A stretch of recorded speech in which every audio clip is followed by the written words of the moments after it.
నమస్తే అన్న, అందరికీ నమస్కారం. కువైట్ కోర్టు సంచలన తీర్పునిచ్చింది. ఒక భారతీయుడుకు మరణశిక్ష విధిస్తూ తీర్పునిచ్చింది.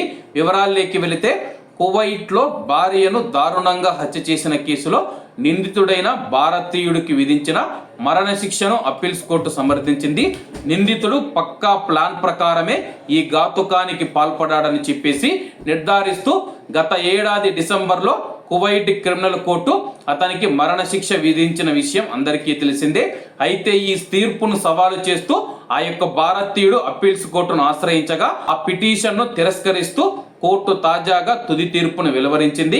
గత ఏడాది కువైట్లో సంచలనం సృష్టించిన ఈ ఘోరానికి కుటుంబ ఆర్థిక వివాదాలే ప్రధాన కారణమని విచారణలో తేలింది. ఇంటి ఖర్చుల కోసం డబ్బు ఇవ్వాలని, నిత్యావసర వస్తువుల ఖర్చులను ఇద్దరూ సమానంగా పంచుకోవాలని భార్య నిరంతరం భర్తను కోరుతూ వచ్చింది. అయితే ఇందుకు భర్త నిరాకరించడంతో ఈ క్రమంలోనే ఆర్థిక వివాదం కాస్త ముదిరి హత్యకు దారితీసింది. భార్యను వదిలించుకోవాలనే ఉద్దేశంతో నిందితుడు ఆమెను సాల్మియాలోని ఒక నిర్మానుష్య ప్రాంతానికి తీసుకువెళ్లి అక్కడ సుత్తితో తలపైన బలంగా బాది దారుణంగా హత్య చేసినట్లు పోలీసుల దర్యాప్తులో తేలింది.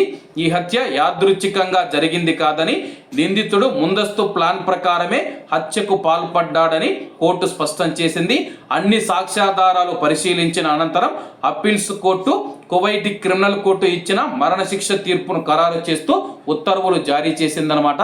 ఆ యొక్క భారతీయుడు మనం చూసుకుంటే ఏదైనా నిత్యావసర సరుకులు కానీ ఇంటి ఖర్చులు ఏవైతే ఉన్నాయో సగం పంచుకుందాము, అలాగే కలిసిమెలిసి జీవిద్దామంటే కానీ దానిపైన కోపం తెచ్చుకొని భార్యతో తరచూ గొడవలు పడి ఆమెను నిర్మానుష్య ప్రాంతానికి తీసుకువెళ్ళి సుత్తితో కొట్టి హత్య చేసిన తర్వాత పోలీసులు అతన్ని అరెస్ట్ చేయడం జరిగిందనమాట.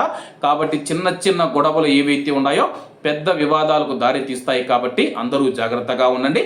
కాబట్టి అందరూ బాగుండాలి, అందులో మనం ఉండాలి. అందరికీ నమస్తే అన్న, జై హింద్.